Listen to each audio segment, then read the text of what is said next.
Hello, my man! Ito yung Mr. Longbam niyo with Mr. Long Mejia. Nandito kasama ko ngayon.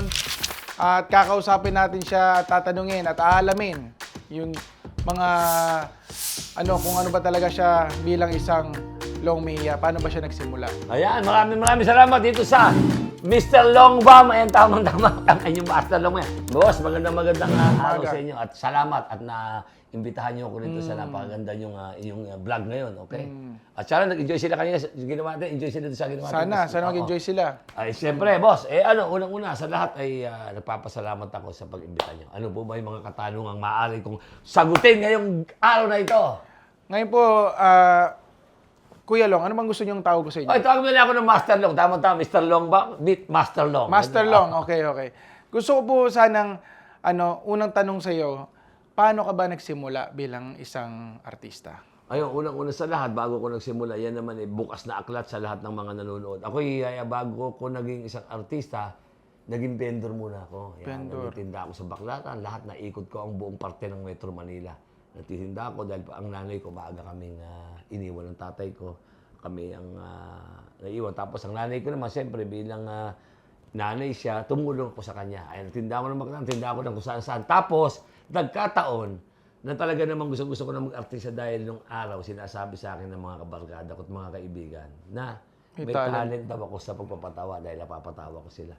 Nagkataon isang gabi, nanonood ako ng TV, merong lumabas sa Channel 4, sa PDB4, yan yung ating istasyon ng gobyerno, nakalagay doon, ay naghahanap sila ng komedyante. Ang title ng programa ay Joke Forum.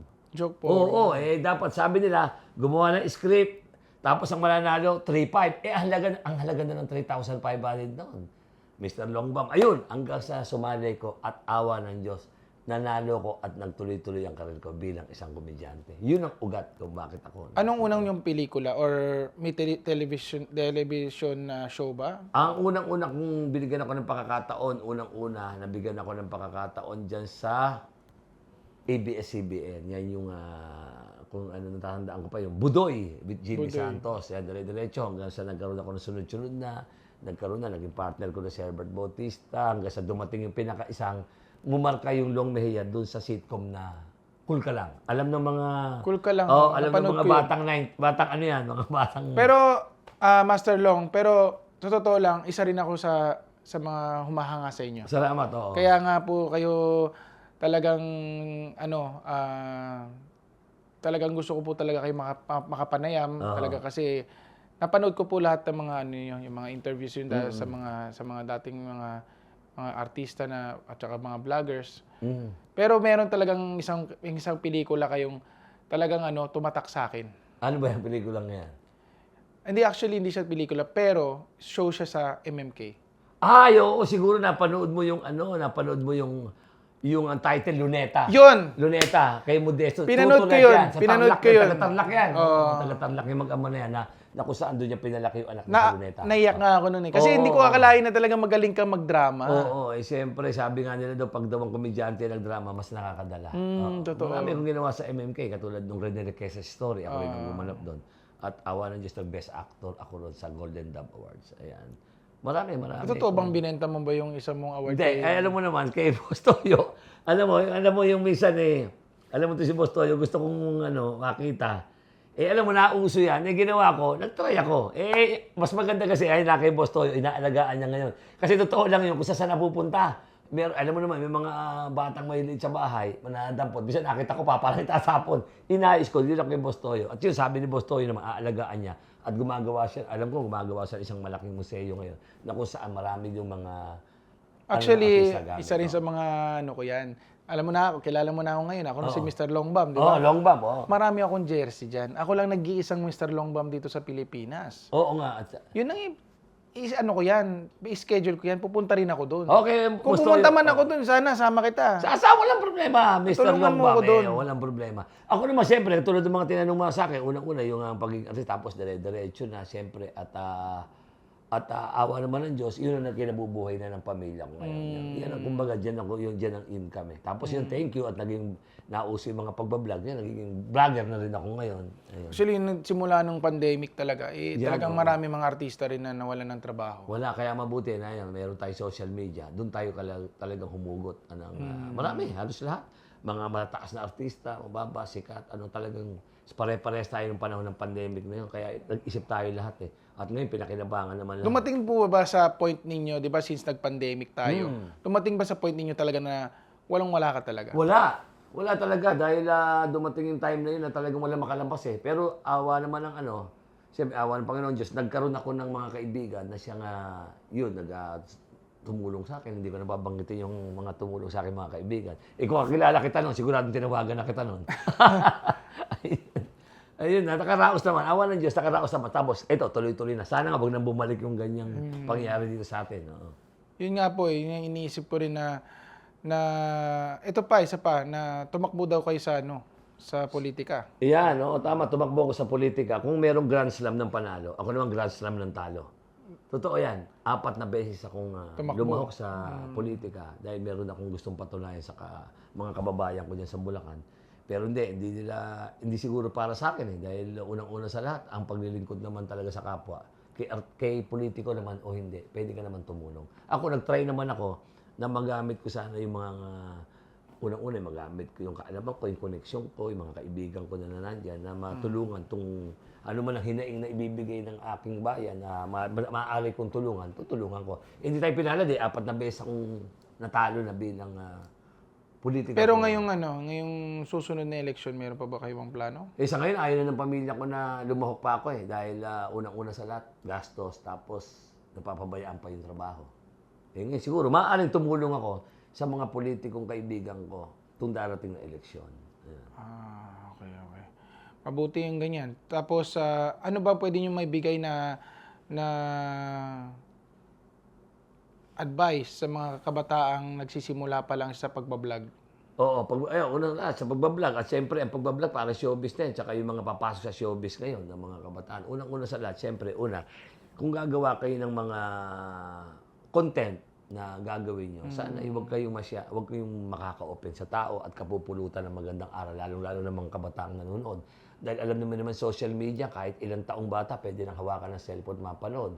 Doon naman sa mga artista na nagpaplano ngayon at pumapasok sa larangan ng showbiz, isa na naman na madalas sabihin dyan, matuto kayong lumingon sa pinanggalingan nyo. At sigurado, makakarating kayo sa maganda nun. Kuya Long, meron din akong Master Long. Meron akong isang tanong, medyo personal lang. Okay. Meron po ba kayo naging girlfriend na artista? Wala akong mahirap eh. Pero meron akong mga nagkaroon ng karelasyon na hindi artista. Kasi mahirap pag-artista ang magiging karelasyon mo. Alam mo naman, hindi ko naman nila lahat. Kasi pagka pareho kay showbiz, medyo May plano po ba kayong pumasok sa Viva Max? Plano ko kasi, isa yan, tama yung tanong mo, dahil stepping stone ko lang pag-comedy. Ang gusto ko talaga nung mag-board. Naunahan lang ako nito sila Leandro Valdemor. Hindi, joke lang. Meron po ako napanood. Meron akong ginawa talaga bold. Kaso lang, hindi pa pumasok eh. Pero parang yun eh. Pero, kung inaayos ng producer, paano? Meron ako nakitang meron kayong skit na parang short story siya. Oo, short story. Alam mo, meron kayong parang sundalo kayo. Sundalo kami, short story. Oo. Ito yung Yung parang meron kang tinirang yung parang kabayo doon. Oo, hindi. Tuwa ako doon eh. Ang title nun, That's an Order kami ni Epi Quezon. That's Si an Beauty. Si si Beauty Beauty na pinasok ko sa kwarto ko na parang tao rin. Oo. yun. Nakasama namin sa kami ni Epi Quezon ang gumawa nun. Kaya nag-trending yun. Maganda yun. Nag-trending. Ngayon naman, boss. Ako naman ang magtatanong siya bilang inimbita mo naman ako. Sige. Mr. Long Bob. Unang-una sa lahat, bakit ikaw ba't nahilig ka talagang i-content ang mga basketball? Talaga bang love mo basketball? Hindi, actually, nagsimula yan, yung pagko-content. Di naman ko gusto talaga. Gusto ko maging vlogger, pero hindi naman talagang gustong-gusto. Oo. Parang talaga half-hearted Half mo lang, hindi yung gagawin mo. Kumbaga parang kasi, nandito na tayo eh. Kasi kumbaga lagi na lang kasi na tuwing na lang nagpe-play of the game ako o nag-MVP ako, lagi akong napopost eh. Napopost ako na which is highlights. Good naman, good thing. Pero Yung mga nagko-comment kasi doon, puro mga bashers. Alam mo naman, mo intindihan, marami yan eh. Oo. Pero tatanungin ko siya, bakit ba Mr. Long Bob ang tawag sa'yo? Bakit mo tinawag na gano'n? Mr. Longbam kasi siya kasi tumitira po ako kasi lagpas sa Hindi, lagpas dun sa 3 points line. Sa 3 points line, totoo yun. oo. At talagang sabi nga nila, nabalitaan ko nga na talaga. Kaya hahanapin ko nga yan eh. Gusto ko mapanood yun na pag tumitira ka raw. Talagang pasok doon ha. Mr. Long Bob, kaya pala. Normal kasi kaya ko tumira kahit half court. Kaya ko tumira. Gano'n na. Kaya ito, panunurin ko to. Talaga ito, pagkatapos natin mag-interview, hahanapin ko na gano'n yung vlog mo na yan. Alam ng tao yan. Alam ng tao yan. At bukod pa ron, ito siguro, kung sasagutin mo o hindi naman, ito naman ang ano ng business mo, ano ang pinaka source ng business mo, ikaw, yung talagang pinagkakakitaan mo, yung Moron ako sa Shopee. Shopee. Shopee talaga. Ayun. Moron sa mga online selling kami. Ayun, sa online selling. Tapos itong pagbablog mo na to, parang gusto mo na lang na parang Hindi, pagdagdag lang to sa sa aking extra income. Ayun, oo. Pag nag-click naman, okay naman siguro. Ayun, okay. Tama. At siyempre, itong Shopee, marami ka na rin tulungan, marami na empleyado rito, sigurado. Marami naman. At lahat yan tamang-tama kumikita sa ngayon. Ayun. Sa ngayon, okay naman siya. Okay, ayun. Tsaka siyempre, boss, kung wala ka ng, maraming salamat sa pag-imbita mo sa akin. Sana, meron pa mga darating. Mr. Longbam, ganun Mr. Longbam, yes. Paano?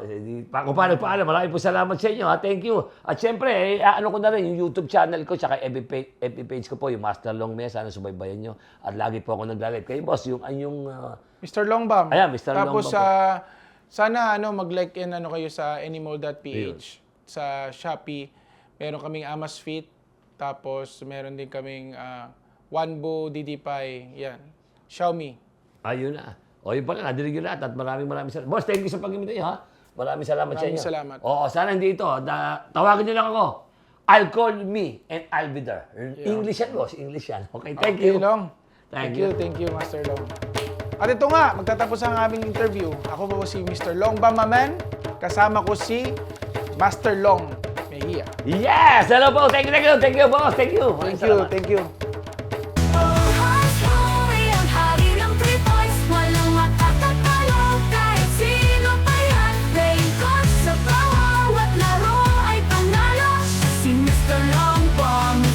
Lahat idol.